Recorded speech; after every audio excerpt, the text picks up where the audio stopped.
XCW. Radio Cosmos presenta Primera en el cuadrante y primera en su gusto.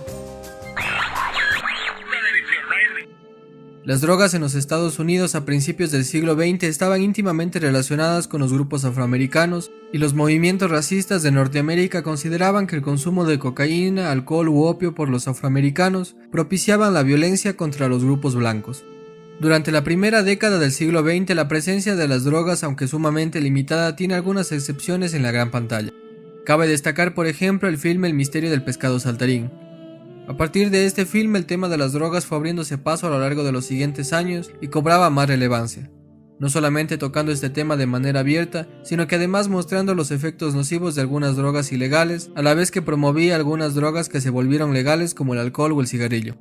Aunque con mayor permisividad, todos estos filmes nos muestran el lado más oscuro de las drogas ilegales, siempre señalando su relación con la marginalidad y la muerte, el narcotráfico, la delincuencia y la violencia, recalcando que el único destino de los adictos es la cárcel o la tumba. No será sino hasta mediados de los 50 cuando un grupo de películas comienzan a tocar nuevamente el tema de la drogadicción desde una nueva perspectiva. En películas como El hombre del brazo de oro, se analiza la drogadicción y el consumo de estupefacientes de una manera directa y sin caer en los tabúes. Sin embargo, no es sino hasta el advenimiento del cine moderno donde encontraríamos un gran número de producciones que toman este tema para entenderlo desde las perspectivas más diversas, desde la comedia hasta el drama, mostrando lo más divertido del consumo de las drogas hasta sus efectos más nocivos, en los que el paraíso se convierte en un infierno, como el tema central de la película que analizamos en este programa. ¿Sabías que, para su papel en Trainspotting, Ewan McGregor sugirió a Danny Boyle inyectarse heroína para sentir en carne propia los estragos de la adicción y saber qué era lo que sentía su personaje? Boyle rechazó la propuesta de McGregor, quien tuvo que conformarse con aprender a cocinar heroína empleando glucosa mezclada con agua en lugar del estupefaciente. Buenas noches y bienvenidos a Las Palabras y las Cosas. Hoy con Cristian Delgado y yo, Fernando Prieto, hablaremos de Clímax, película del 2018 escrita y dirigida por Gaspar Noé. Las Palabras y las Cosas, un programa sobre literatura y cine.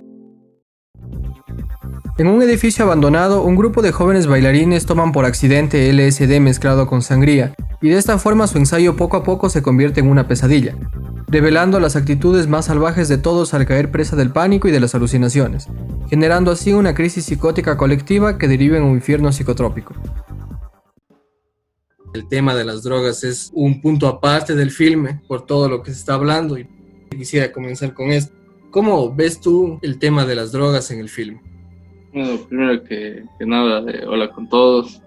Y yo creo que, bueno, ya te va dando un adelanto respecto a las drogas con el inicio, ¿no? Con estas entrevistas. Que, bueno, si están escuchando esto seguramente ya la vieron o tienen interés por verla. Y bueno, al principio empieza con estas entrevistas a los protagonistas, a los bailarines. Y yo creo que Gaspar Noé tiene un interés directo en decirte o sugerirte de qué va a ir la película. Entonces, claro, es interesante como que cuando aparece este personaje de Sique, que es que dice que ha estado en Berlín, y dice, sí, bueno, yo vine acá porque ya no quería nada de esto de drogas. O sea, sabes que hay una especie de boga por las drogas en este círculo. Y claro, cuando ya llega el momento en el que ves el efecto de la droga, yo creo que la intención es exponer el instinto por encima de todo.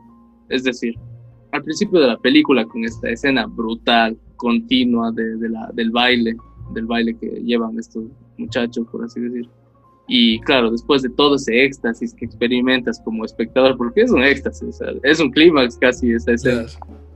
Y cuando, bueno, después de eso ves que empieza el uno, hay grupos y hablan mal de todos entre ellos. Y todo gira alrededor del sexo y las drogas. Este tipo hace droga, este tipo lleva ETS, Y en el momento en el que la droga empieza a hacer efecto, el momento en el que la droga entra en círculo, digamos así, vemos cómo el instinto se apodera, el concepto de apariencia se cae y solo prima, por así decirlo, lo que el cuerpo llame. Y cuando estás en un grupo así, cuando ves un grupo así, la droga solo puede desencadenar lo peor de todos, porque te obliga a que todo se vuelva individualista. Todo lo individual en grupo es directo al ocaso, digamos, no sé, es directo al fin. O no sé qué pensamiento te suscitó en ti el tema este del recurso de la droga, digamos. Yo también justamente pensaba que la droga como tal no es el punto central de la película, es decir, la cuestión de los jóvenes estos afectados por las drogas no es el tema principal de la película. Sin embargo, la sangría alterada con el LSD sí permite que entendamos otros temas que están girando en torno al film. El primer punto que yo, por ejemplo, había pensado es que la película en sí es una película sobre la carne. Es decir, es una película que apela a todo lo que desencadena la carne. Por un lado, la cuestión del sexo, por ejemplo. Por otro lado, precisamente la cuestión del hedonismo, el tema de la música, el tema del baile, la cuestión de las drogas, que finalmente creo que la mayoría que consume cualquier tipo de drogas o que hemos consumido cualquier tipo de drogas, desde el alcohol hasta un cigarrillo, estamos buscando desinhibirnos de alguna manera. Y es algo que está afectado precisamente por esta cuestión de la carne, inclusive por alguna represión que tenemos. Entonces, en el caso de la película vemos muy claramente esto, por ejemplo. Y por otro lado, que al final engloba todo esto, que es esta especie de epílogo en el que ya el placer se convirtió en el caos y a la final el tema de lo eufórico empieza a convertirse en el horror y en el terror de los grupos ahí dentro del filme, que es lo que permite observar cómo la cuestión de la droga desencadena en el que consume esta especie de horror además.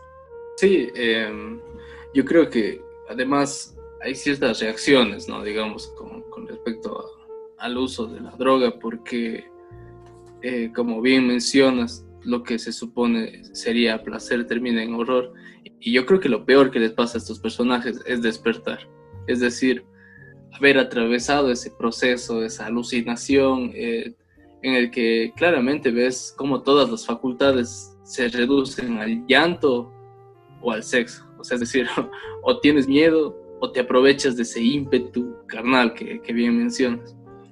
Pero yo creo que también hay que destacar el hecho de lo que repercute, claro, esta combinación con respecto al grupo.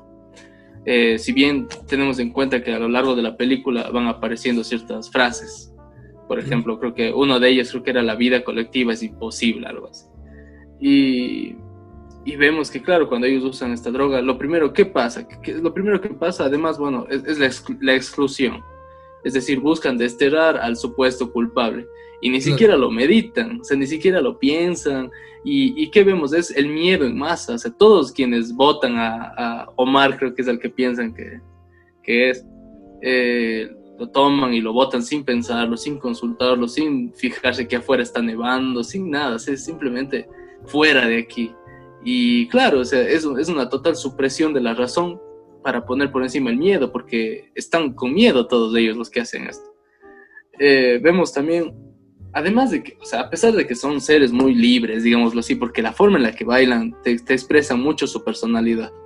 Alguna vez conversábamos hace meses ya sobre esta película con Fernando y, bueno, yo me parece que recuerdo haberle dicho como que si bien no tenemos mucho en claro la personalidad de los personajes, la forma en la que bailan te dice mucho de cómo son.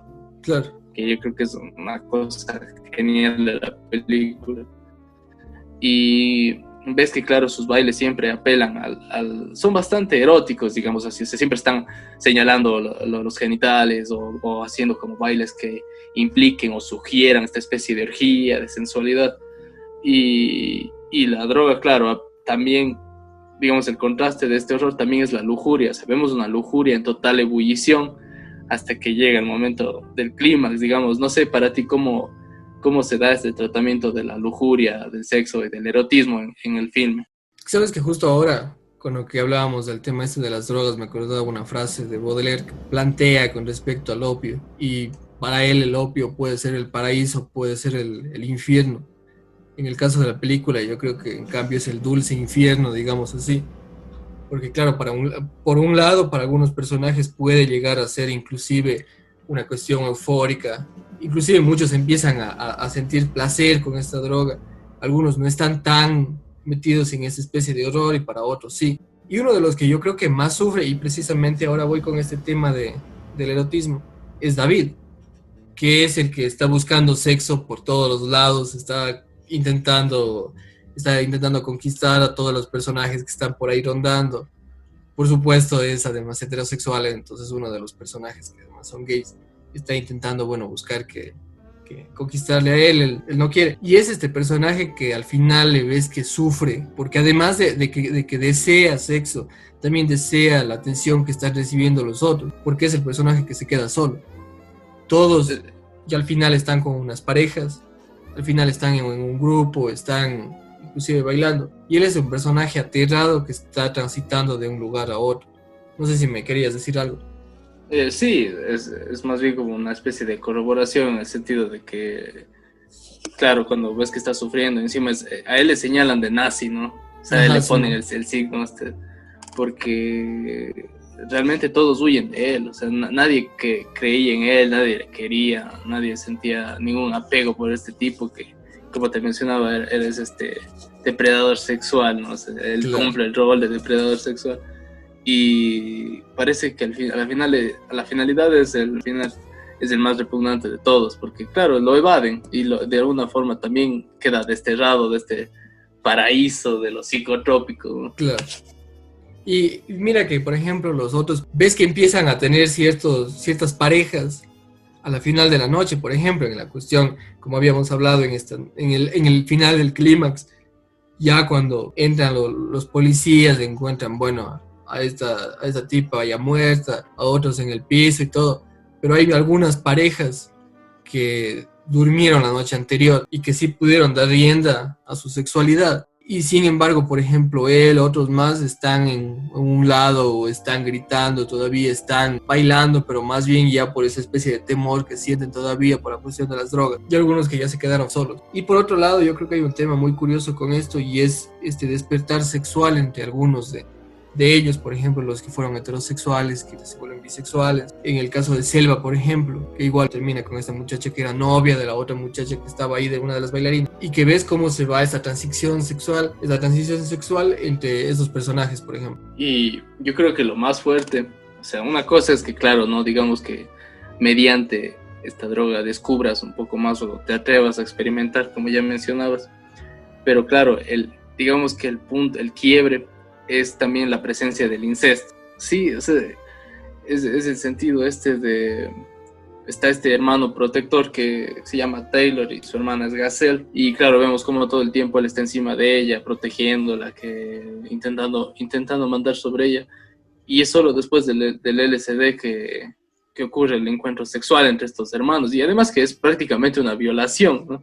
Sí. Más que un encuentro, y claro, lo que permite que él tome esta resolución salvaje, digamos así, es la droga, y es el descubrimiento de atreverse o sea, de dar rienda suelta a sus deseos que tal vez él los estaba reprimiendo, y es esta droga lo que permite que él se deje llevar por la carne y finalmente viola a su hermano. Y claro, vemos que mientras otros despiertan complacidos, otros con quemaduras en la cabeza.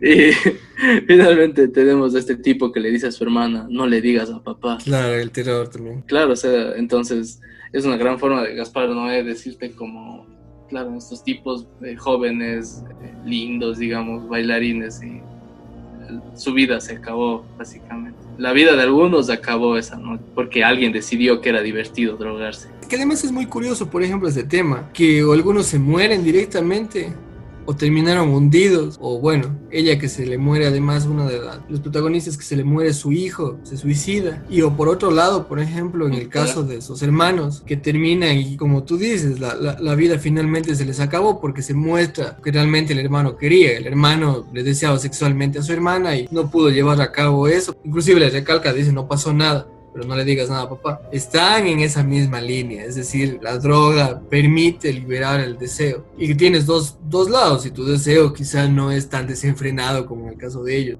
pues puede llegar a ser inclusive celebrativo, el caso del alcohol para una fiesta, o inclusive el mismo caso del LSD, que Muchas personas que han consumido LSD pues dicen que sus viajes han sido visitar el paraíso y que para otros en cambio es visitar el infierno, y en el caso de la película yo creo que están estos dos lados, o a su vez este paraíso absoluto o el horror del infierno también. Claro, es que yo creo que lo que acabas de mencionar se representa bien con una imagen. O sea, y reitero con esto de Gazelle y Taylor, cuando recién él está ya encima de ella, besándola, él está con todo la libido, ¿no? O sea, está con toda la excitación, y mientras ella está botando espuma por la boca. Claro. Entonces yo creo que ahí se representa muy bien esta dualidad, digamos, al respecto.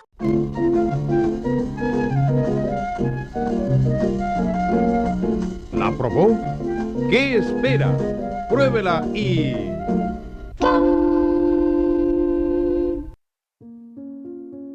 Gaspar Noé nació en Buenos Aires el 27 de diciembre de 1963. Es hijo del crítico de arte Luis Felipe Noé. En los años 70, escapando de la dictadura militar, la familia del director se radicó definitivamente en París, ciudad en la que un joven Gaspar cursó sus estudios. Tras su primera película, Saúl contra todos, Noé realizó una precuela de dicha historia titulada Carne. Este mediometraje le valió el premio de la Semana de la Crítica en el Festival de Cannes, lo que lo posicionó como un director joven a ser tomado en cuenta. Posteriormente, su película Irreversible, estrenada en el 2002, le permitió afianzarse entre el público y la crítica internacional debido a una serie de elementos narrativos y estilísticos propios que seguiría a lo largo de su carrera como cineasta. Su último trabajo experimental, Lux Eterna, se estrenó durante el Festival de Cannes en el 2019.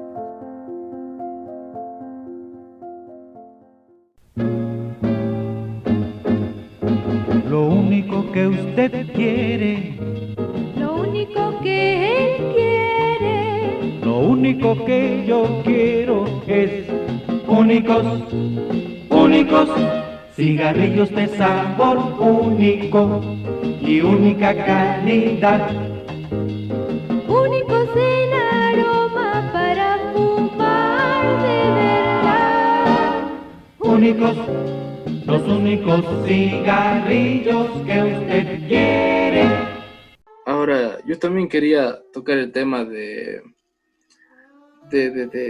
estos como conceptos que tienen ciertos personajes. Como te mencionaba también, como sabemos el rol, bueno, de depredador sexual en David.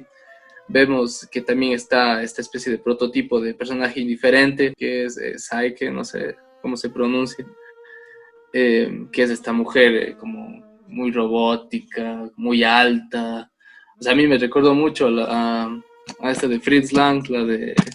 ¿Cómo es la película? Metrópolis.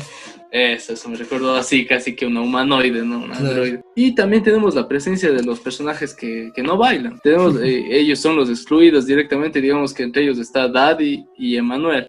Si bien Daddy, que es este personaje homosexual, como que, claro, con sobrepeso y así, o sea, él es como el DJ, pero a la final es como solo está ahí, no está en la fiesta, digamos, como tal. No, claro. Y claro, precisamente la droga lo que permite es que es el que muestre ese lado, tal vez como excursionar en el baile, además. ¿no? En el baile y además en el travestismo, claro. Y por otro lado tenemos a Emmanuel, que es la madre de Tito, del niño que muere, y que, claro, ella en cambio, después de tomar la droga empieza a quejarse de su hijo, una vez ya no bailas, pierdes tus aspiraciones.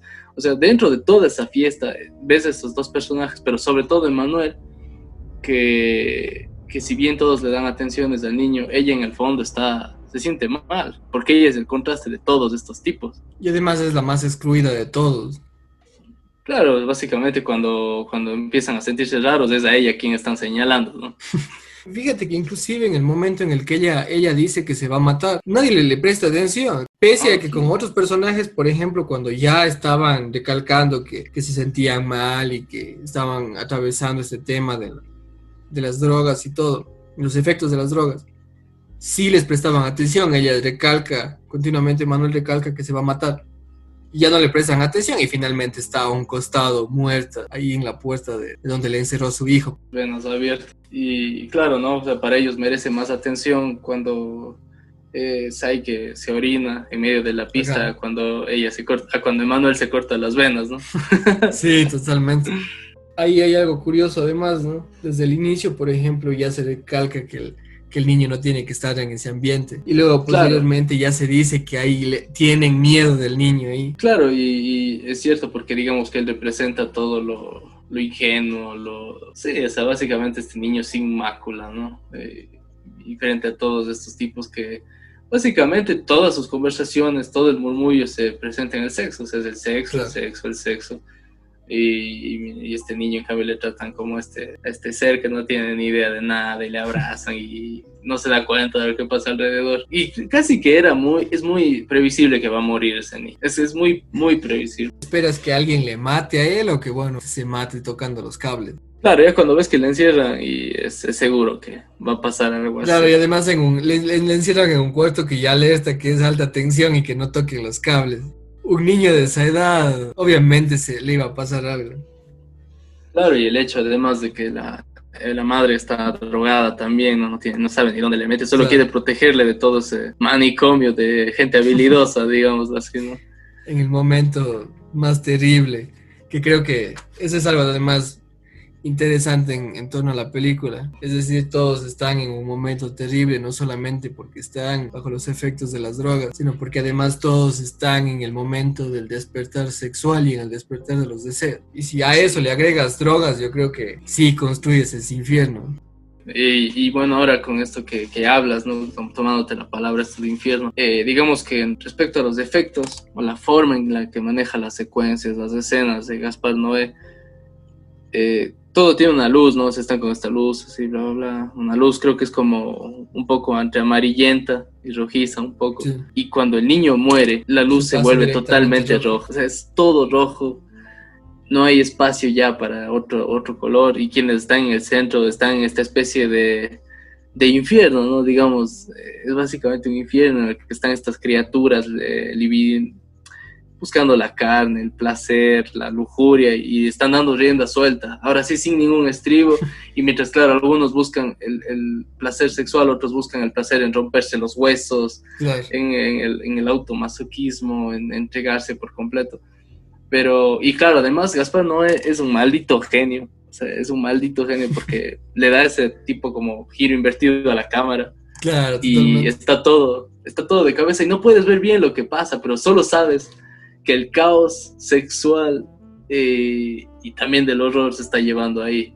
Pero lo que desencadenó eso es la muerte de un niño. O sea, la muerte de un niño es el acto final. Es interesante precisamente por esto. Pensaba que en la misma escena hay a la vez gritos, hay risas y hay gemidos. Y no sabes si las risas son de verdad de euforia o por el tema de las drogas. No sabes si los gritos a su vez son de placer o son precisamente por el horror. Y igual con el caso de los gemidos, por ejemplo, no sabes si están gimiendo por placer o a su vez están gimiendo de dolor o por el terror que sienten de estar ahí, el miedo. En ese mismo espacio que antes sirvió primero para la danza tan coordinada que es al inicio, luego para esta danza en la que ya empiezan a tambalearse entre todos y finalmente para, como dices, en esa especie de infierno en el que están los golpes, está el sexo, está las autolaceraciones, está la locura además, y están todos orientados a perderse. Sí, y además que tenía esta idea con respecto a la escena final, a ese casi castigo orgiástico. Me recordó bastante al Perfume, a esa adaptación. No sé si recuerdas del final de la película. No me lo he visto todavía. Bueno, pero digamos que hay cierta escena, bueno, creo que es el final. No, sí, lázala nomás. Pero bueno, es como que llega este final apoteósico, orgiástico, en la que el placer se lleva a la locura total, al canibalismo prácticamente. Claro. Y yo la verdad pensaba que iba a llegar a ese punto la primera vez que la vi. O sea, pensé que, o sea, siento que le faltó el canibalismo básicamente a la película.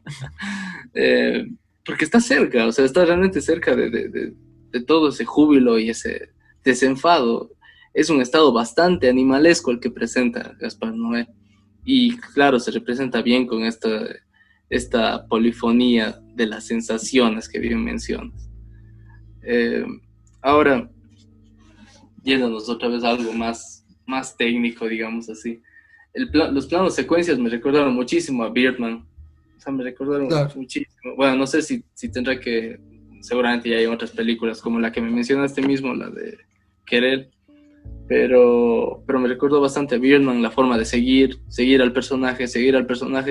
Y como te decía, así como a través del baile tenemos cierta noción de su personalidad, también cuando la cámara lo sigue sabemos cómo son, vamos viendo qué piensan, qué esperan, qué quieren, cómo son, cómo se relacionan con los demás. Y eso me parece un gran acierto, porque al fin Gaspar Noé no pierde tiempo en decirte, bueno, él es así, él deja que tú interpretes. O sea, él te lanza ahí y él no necesita interceder y decirte, mira, él es así. No, es tu interpretación y prácticamente, no sé si depende de cómo seas para ver con qué personajes vayas incluso sintiendo apego, ¿no? Es que sabes que es curioso porque, por ejemplo, en el caso de los planos secuencia, además hay que ver que están trazados en el ambiente. Y el ambiente está orientado para esto. Es decir, tenemos un salón, que es el salón en el que bailan, donde están inclusive esas tornamesas y todo. Y por otro lado, los callejones, que son callejones laberínticos, donde encuentras a los personajes hablando entre ellos, hablando mal de los otros, a la vez este par de primos que están pensando aquí en cogerse, o a el papi que está con este muchacho que es homosexual, que está, además que es virgen y está esperando que tener relaciones sexuales con David, por ejemplo. A la final son grupos aislados hablando de los otros y que se están viendo de uno a otro. Y no, luego con el caso de los planos secuencia, estás viendo a todos, pero a la vez solamente a uno, que es el que está girando en torno a los demás. Y luego, claro, la cámara lo que hace es que reemplaza a ese personaje por otro, y nuevamente por otro, hasta que vas conociendo a todos los personajes. Y como bien dices, las personalidades de ellos, cómo piensan, cómo actúan. A la final, ya desde el inicio, más o menos intuyes quién va a ser el más salvaje de todos, quién va a cocinar a lo mejor alguna tragedia ahí, por ejemplo. Algún personaje que es violento, como en el caso de David, o algún personaje que son un poco más sensibles ante ciertas cuestiones, que son inclusive un poco más coherentes con sus actos, como por ejemplo en el caso de este personaje de Selva, que gira mucho la película en torno a ella. Al final está queriendo controlarse la cuestión de las drogas frente a otros que están sumidos totalmente en la cuestión del baile. Entonces yo creo que ese sí es un gran acierto al haber utilizado el plano secuencia. Además que, sabes que también me parece algo destacable que en la película como tal no hay una figura que salve a los demás. Es decir, todos están perdidos, güey. Desde Selva, que digamos que aparentemente es el personaje más empático de todos, hasta David, que también aparentemente es el personaje más repugnante. Nadie es un héroe. Nadie puede salvar a nadie. O sea, todos están condenados a atravesar ese infierno mental alucinógeno. Y como te decía antes de empezar a grabar, la escena en la que ella empieza a sufrir todos sus trastornos de la droga, de alucinar, de darse vueltas, de golpearse, de caer, a mí, para mi gusto, ya se alargó un poco, ya demasiado. O sea, fue ya muy extenuante y no sé, un poco me desconecté en ese aspecto, pero de ahí como que esto de los laberintos me parece muy bien, o sea, muy bien, porque es cierto, o sea, los personajes están circundando y a la final siempre llegan al mismo centro. O sea, el horror no se puede, ¿no? El horror te sigue hablando, se sigue escuchando, y aunque salgas un poco por los bordes, llegas al centro nuevamente y ves que no puedes escapar de ese sitio. Porque hay incluso personajes como la misma Selva que se encierra y luego vuelve a salir. En las habitaciones hay más horror que afuera. En el caso de Tito se muere en una habitación. En el caso de esta bailarina que termina con la cabeza quemada, está en una habitación, digamos así, a la que le golpean el estómago, que estaba embarazada, igual está en una habitación. Y luego, claro, todos ellos están girando a ese centro, que aunque existe una violencia absoluta, no es tanto como en esos espacios que podrían servir para escaparse del horror del salón, por ejemplo.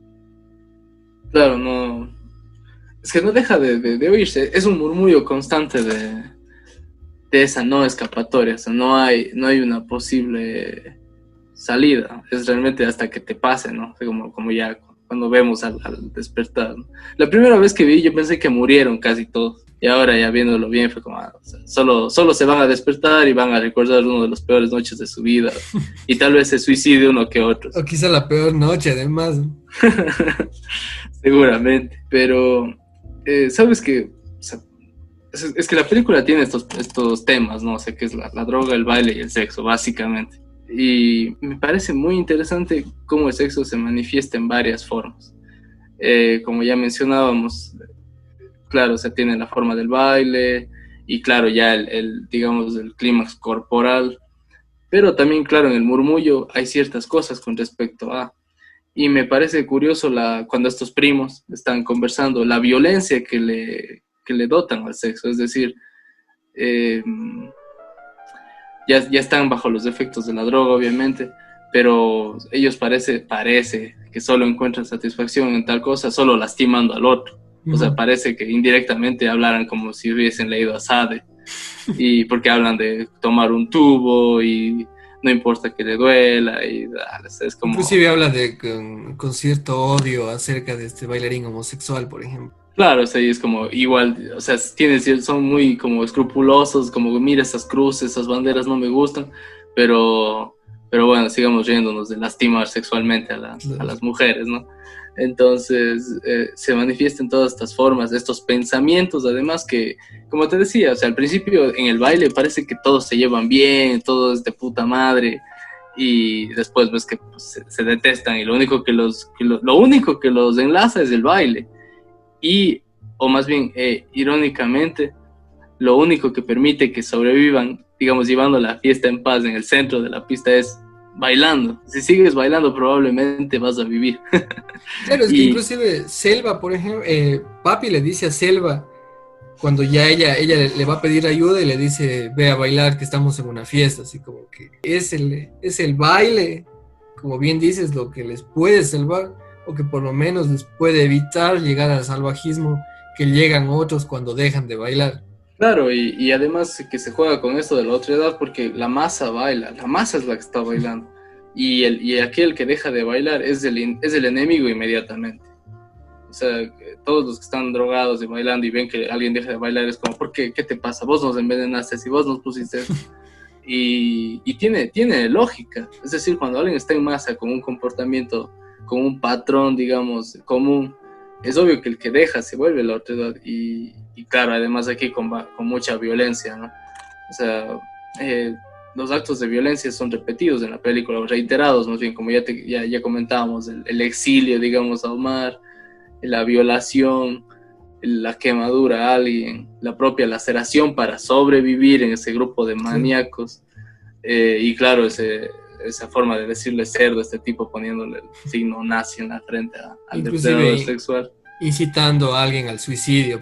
Y lo disfrutan, es lo que quieren, es decir, el escrúpulo, el raciocinio social, la moral social se desvanece, y estos tipos ya solo priman por sus primeras intenciones, o sea, solo se llevan por sus primeras intenciones, básicamente. Calidad en el fumar, calidad de clase A, ritmo de satisfacción, Nortones de clase A.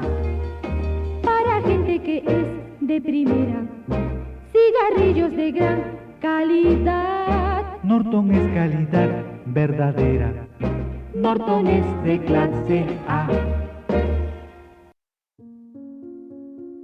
Con el fin de motivar a sus actores, Noé recopiló una serie de videos que registraban a personas bajo los efectos de drogas como el éxtasis, la marihuana, la cocaína, el LSD y demás. Así, el elenco compuesto por bailarines se familiarizó fácilmente con las expresiones corporales de los adictos para emularlos en el set de filmación.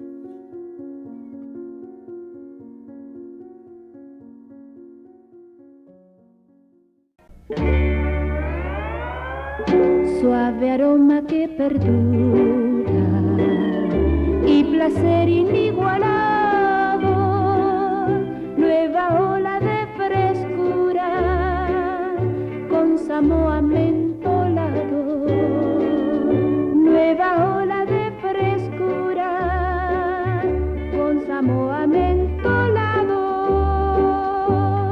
Samoa mentolado, doble placer, buen tabaco y mentol.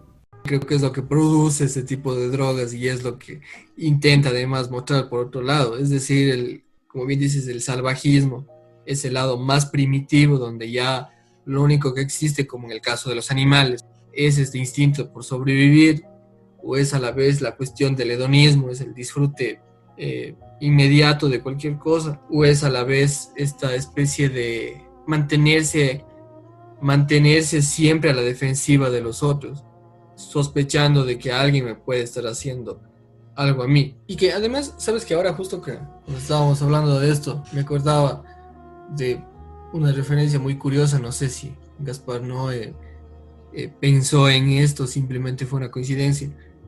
Al final de Simón del Desierto de Luis Buñuel, se presenta el infierno como una discoteca. Y claro, el infierno porque además Silvia Pinal hace de uno de los diablos más singulares de la historia del cine. Este demonio le lleva a Simón a una discoteca donde todos están bailando. Y bueno, Simón le dice que se va a ir de ahí, ella le dice que no puede irse porque no existe una salida. Y recarga algo que es muy curioso, una de las frases finales. Y dice que tienes que aguantar y tienes que bailar hasta el final. Y bueno, y todos continuamente están bailando una canción de rock and roll. No sé, como digo, si esto fue un guiño precisamente a esa película o simplemente fue una coincidencia. Pero me parece realmente muy curioso estas coincidencias que se dan en torno a este tema. O sea, es precisamente el baile que ya no es festivo, el baile que empezó siendo precisamente parte de una fiesta y que termina siendo parte del terror. O sea, para hacer esas películas necesariamente debe ser un tipo que consuma muchísimas películas, seguramente la vio. No. Pero bueno, también supongo se debe a esta experiencia personal que él cuenta, que es lo que le inspiró en Clímax. Claro, en esas fiestas alemanas, ¿no? Claro, y así mismo, o sea, se había enterado que un grupo de bailarines, alguien los drogó y claro que tuvieron efectos graves, no como en la película, pero dice que esa fue la inspiración y los colores y todo, o sea, lo tuvo de esa cosa tan cercana, ¿eh? Pero seguramente es que se relacionan necesariamente, es decir, sabemos bien que el placer y la fiesta están muy ligadas a lo demoníaco, digamos, a lo condenatorio y claro, o sea, es decir, cuando ves que todos estos personajes se liberan de lo moral y lo que tienen que hacer es, por así decirlo, pecar en el placer máximo para sobrevivir, es que se conversan, o sea, no pueden dejar de conversarse estos tópicos y estas películas que hablan de tal como libros y hemos visto, es decir, hablemos de BoJack Horseman, por ejemplo. O sea, cuando BoJack le da el consejo a la niña, o sea, no dejes de bailar, ¿no? O sea, está siempre este consejo repitiéndose de mantente en esto. Y el centro de la pista en Clímax es la prueba fehaciente, ¿no? Claro, que pese a todo necesitan estar nuevamente en el baile. Y que es además algo curioso porque, digamos, como bien recalcas en el tema de la fiesta, es muy fácil pasar del placer al terror en el mismo espacio. Es realmente, están en unos límites muy, muy delgados y se puede pasar de un lado a otro sin ni siquiera a veces percatarse de que alguien que está sintiendo placer puede estar causando temor, puede estar causando dolor a la otra persona o viceversa, o que a la vez están alimentando el uno del otro. Pero es lo que generalmente pasa con los personajes de Clímax.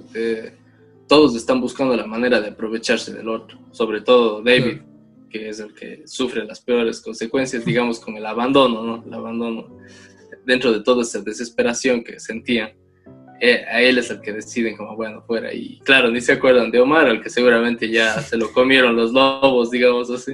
Que me parece que al final está ya tendido en la nieve, me parece.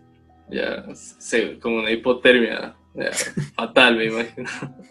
Que igual capaz que se murió. Y capaz, o sea, en algo así no puede no haber muerto, ¿no? Pero yo creo que, o sea, como ya tomando todos estos puntos, es decir, la película es una película, está clasificada como terror, ¿no?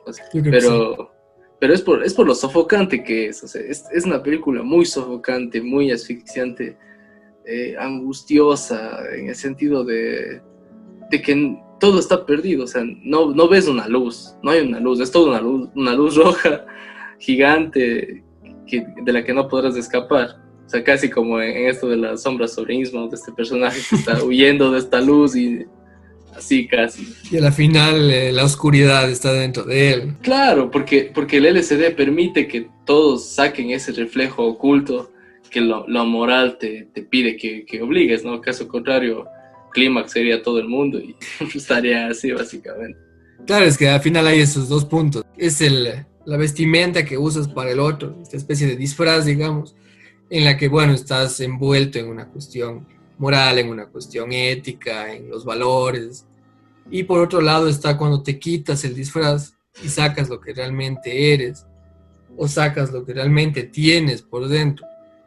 Entonces, por supuesto, esto, por ejemplo, se ejemplifica muy bien con el caso de los hermanos o en el caso, por ejemplo, de esta muchacha que está enamorada de Selva. Es decir, el deseo más profundo se puede empezar a mostrar cuando alguien está bajo los efectos de una droga, y aún peor con una droga tan compleja como puede ser el LSD. Es que es esa búsqueda, creo que sin cesar, búsqueda incesante básicamente.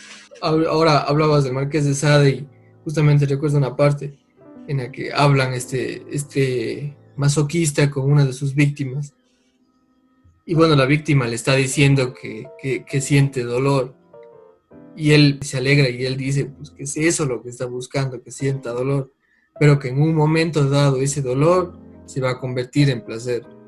Y lo importante tanto para la víctima como para el victimario es buscar el límite en el que ese dolor, en el dolor absoluto, el dolor más sórdido, las perversiones más sórdidas, en el caso pues el terror inclusive de la droga, pueda convertirse en placer, que en el momento más eufórico de este dolor va a pasar a reemplazarlo el placer.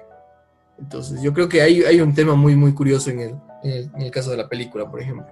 Claro, y es como te decía anteriormente, que todos los personajes buscan la satisfacción individual y ya está. O sea, jamás piensan, digamos que la única que piensa en tal cosa es Selva, como que la que intenta hacer que entre en razón, pero llega un punto en el que sálvese quien pueda, ¿no? Inclusive ella misma. Claro, pero creo que tienes razón, en el sentido de, claro, el torturador busca su propio placer. Y si bien, según también filosofía en el tocador de Sade, como que si a la final este reemplazo del placer no se da, o sea, el tipo que tortura no le importa. El tipo que tortura se regodea en su placer y su víctima, o sea, le da lo mismo, es el objeto de satisfacción y ya está. Y que es el dolor de la, digamos, de la víctima, lo que le proporciona el placer al victimario. Claro, o sea, hay que pensar en esas escenas finales de Sade, o sea, por ejemplo, filosofía en el tocador, para hacer una comparación y un spoiler medio tapado ahí, es digamos que lo que hace Shakespeare, pero en modo orgía, ¿no? O sea, si mueren todos tienen sexo, básicamente. Claro. Que, no, o sea, es genial esta obra. Bueno, no sé si tienes algo antes de finiquitar y dar algún comentario final. Quería, bueno, hablar de estas referencias, que es una cosa muy breve, las referencias iniciales que se muestran al inicio, digamos, de la película cuando estamos viendo estas entrevistas. Por un lado, claro, están todas las películas de las que bebe Gaspar Noé, como ya habíamos hablado, de Querelle, de Fassbinder. Por otro lado, claro, está Salo, de Pasolini. Por otro lado está El Perro Andaluz y también inclusive Suspiria. Y todas estas películas, cuando vemos, vemos de dónde está bebiendo para estos temas, por un lado, para la cuestión de la estética, por otro, y también inclusive para la cuestión ideológica, porque inclusive aparece por ahí un guiño a un libro de Emile Cioran, de la película. Es muy pesimista en este sentido. Y qué más que utilizar a Cioran para hablar de este pesimismo y enfocarle desde el inicio solamente con ese guiño muy pequeño a que la película va a llevar a un caos total. No sé, algún comentario, ánimo para ver o volver a ver la película a quienes nos estén escuchando, quienes hayan llegado al final, además. Como ya dice desde el inicio de la película, es una película francesa y orgullosa de serlo, y por ende además toca muchos tópicos de lo que es primer mundo y de lo que es la perspectiva de los adultos jóvenes de primer mundo. El tema de las drogas, el tema del sexo, el tema de la fiesta, la cuestión del baile, por ejemplo, la cuestión de esta idea primitiva de lo que es ser un ser humano. Entonces yo creo que es una película muy interesante en ese sentido y que toca desde esa perspectiva de una manera muy, muy bien desarrollada. No sé qué te parece a ti. Que efectivamente, digamos que el escenario, que es esta pista de baile, sea el centro de caos, sea el centro en el que se deja ver cómo el instinto predomina, es decir, ya nos alejamos de esta idea de lo prehistórico, del cavernícola, y digamos que estos son cavernícolas modernos, cavernícolas contemporáneos, y que estamos buscando hacerlo además, es decir, el hecho de varios años atrás, ya de décadas, de buscar estos éxtasis, estos psicotrópicos para buscar el placer y la liberación, es también un intento de buscar deshacerse de todas estas costumbres, moralistas o no, pero que al fin y al cabo son estas convenciones sociales, y la película se preocupa en ello, en exponer este grupo, como decía, de gente habilidosa, y mostrar el instinto. Y claro, un grupo en el que predominen los distintos no va a tener jamás un buen fin, en el sentido de seguir viviendo, básicamente. Entonces eso, ya para ya dar por sentado esto, aquí con Fernando hemos acordado esta vez calificar en cuántos vasos de sangría le das al clímax. Entonces, no sé si quisieras empezar con cuántos vasos de alucinógenos te tomas. Creo que 5. No, yo por mi parte 4. O sea, la primera vez que lo vi le hubiera dado un 5, pero no sé, tal vez la segunda impresión fue un poco, digamos que me creí un poco menos las cosas, sobre todo desde el lado de la interpretación de quien hace de Selva. Claro, no sé, sí. O sea, igual 4. Igual voy a estar por ahí, por los bordes, ¿no? Espero no morir, pero ojalá no me toque acuchillarme a mí mismo para que no me asesinen. Pero bueno. Bueno, creo que con esto cerramos nuestra jornada de hoy. Espero que se hayan quedado hasta el final y que les haya gustado esta plática que tuvimos sobre Clímax. Y como siempre, les esperamos cada semana en un nuevo podcast sobre literatura y cine. Mucha literatura, mucho cine y hasta pronto. Hasta luego.